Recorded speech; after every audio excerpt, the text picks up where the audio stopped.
आज मुझे बाबूराम कॉलेज में एक जरूरी काम होता है, तो मुझे रुद्राक्ष भाई और प्रियांशु भाई तीन लोगों को बाबूराम कॉलेज जाना पड़ता है। तो राम राम दोस्तों, मेरा नाम है करण और आपका स्वागत है आज के नए ब्लॉग में। आज हो गई 14 मार्च और दिन है शनिवार। तो डेली की तरह आज की सुबह भी बोरिंग होती है, कुछ खास तो होता नहीं है। तो फिर मैं कपड़े चेंज करके निकल जाता हूँ नहाने के लिए। तैयार होकर खाना पीना खाकर हम भैया और आयुष तीन लोग निकल जाते हैं मैनपुरी के लिए, क्योंकि छोटे भाइयों की स्कूल की छुट्टी होती है।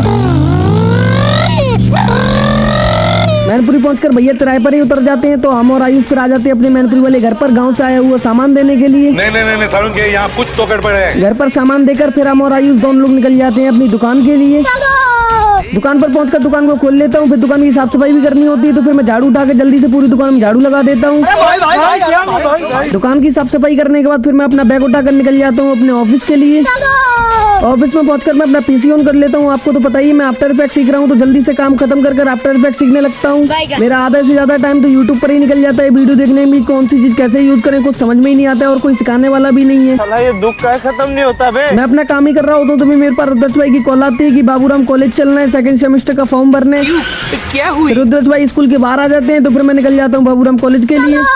हम प्रियांशु भाई और रुद्राक्ष भाई तीन लोग पहुंच जाते हैं बाबूराम कॉलेज। जब फॉर्म भरने की बारी आती है तब वो कहते हैं कि फीस जमा कर दो, तो रुद्राक्ष भाई फीस जमा कर देते हैं। बहुत पैसा है भाई। हम और प्रियांशु भाई तो फीस लाए नहीं होते, क्योंकि हम लोगों को पता ही नहीं होता है। अरे हम लोग ये छक मारने आए हैं, घूमने आए यहाँ पर। मेरा तो बिना फीस जमा करे ही सेकंड सेमेस्टर का फॉर्म भर जाता है। यार का नेम चले बेबी। फीस जमा करने के बाद फिर हम सब लोग निकल जाते हैं वापस मैनपुरी के लिए।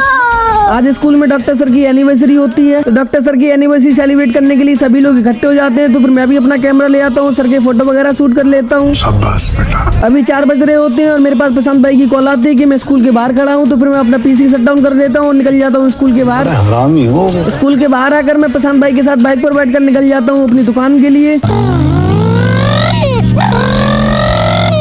मुझे भूख लगी होती है और कुछ खाने का मन चल रहा होता है। हम लोगों ने गरीबी देखी, लेकिन गोपीनाथ अड्डा पर कोई ठेला ही नहीं लगा होता है, क्योंकि किसी के पास गैस ही नहीं है। क्या पक रहे हो माता? करेल चौराहे पर पहुंचकर मैं आ जाता हूँ लल्ला के समोसा खाने के लिए, क्योंकि मुझे यहाँ के समोसे बहुत पसंद है। अबे साले। तो फिर मैं बिना समय को बर्बाद करते हुए जल्दी से समोसे खा लेता हूँ। फिर मैं दुकान पर आता हूँ, तो भैया का फोन आता है कि दुकान बढ़ा दो, मैं अभी आ रहा हूँ। तो फिर मैं दुकान बढ़ाकर दुकान के बाहर बैठ जाता हूँ और भैया का वेट करने लगता हूँ। ये बातें बताई नहीं जाती। फिर भैया आ जाते हैं, तो हम आयुष और भैया तीन लोग निकल जाते हैं गाँव के लिए। तो राम राम दोस्तों, आज का ब्लॉग यहीं समाप्त होता है। अगर ब्लॉग अच्छा लगा हो तो लाइक करें, नेक्स्ट ब्लॉग के लिए फॉलो कर ले।